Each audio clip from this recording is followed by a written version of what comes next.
স্বৈরাচার বিরোধী রক্তাক্ত গণবিপ্লব চলাকালীন সময়ে গঠিত বিএনপির হবিগঞ্জের মাধবপুর উপজেলা শাখার কমিটি বাতিলের দাবিতে প্রতিবাদ সমাবেশ ও বিক্ষোভ মিছিল করেছে দলটির নেতাকর্মীরা। মাধবপুর থেকে আমাদের প্রতিনিধি জানান, বুধবার বিকেলে উপজেলার শাহপুর নতুন বাজারে এ প্রতিবাদ সমাবেশ অনুষ্ঠিত হয়।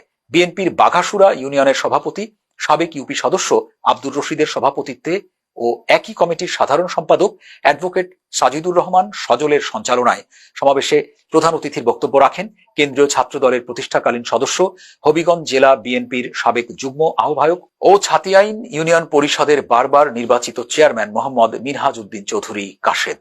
সভায় আরো বক্তব্য রাখেন যুব দলের উপজেলা শাখার যুগ্ম আহ্বায়ক সাইফুর রহমান টিটু, AKM সুলতান শাহ, স্বেচ্ছাসেবক দলের উপজেলা শাখার আহ্বায়ক সাইফুল ইসলাম চৌধুরী, যুগ্ম আহ্বায়ক বাবুল আহমেদ, বাঘাসুরা ইউনিয়নের কৃষক দলের সভাপতি তাহের মিয়া, স্বেচ্ছাসেবক দলের সভাপতি অলি মিয়া, বাঘাসুরা ইউনিয়ন বিএনপির সাংগঠনিক সম্পাদক রোকন উদ্দিন, ছাতিয়াইন ইউনিয়ন বিএনপির সাংগঠনিক সম্পাদক দিয়ারিস মিয়া, জিয়াউর রহমান, জগদীশপুর ইউনিয়ন বিএনপির সাধারণ সম্পাদক শামীম আহমেদ সহ অনেকেই। বক্তারা বলেন, বিগত আওয়ামী ডামি নির্বাচনে নৌকা এবং ইগলের পক্ষে নির্বাচনে অংশ নেয়া বিএনপির নেতাকর্মীদের দিয়ে গঠিত হয়েছে বিএনপির মাধবপুর উপজেলা কমিটি।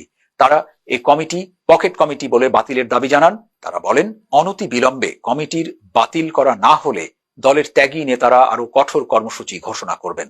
বক্তারা আরো বলেন, তারেক রহমানের নির্দেশে আওয়ামী সরকারের পাতানো নির্বাচনের বিরুদ্ধে লিফলেট বিতরণকারী নেতাকর্মীদের কমিটির বাহিরে রেখে বহিষ্কৃত ও বিতর্কিত লোকদের দিয়ে এ কমিটি গঠন করা হয়।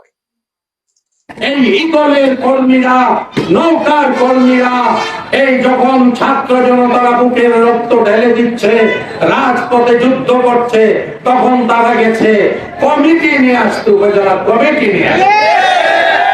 তারা রাজপথে সংগ্রাম না করে তারা গেছে তাদের সুযোগের সদ্ব্যবহার করতে।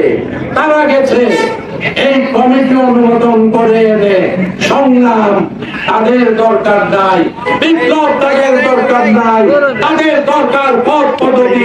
আর এই কমিটি নতুন কমিটি, পকেট কমিটি।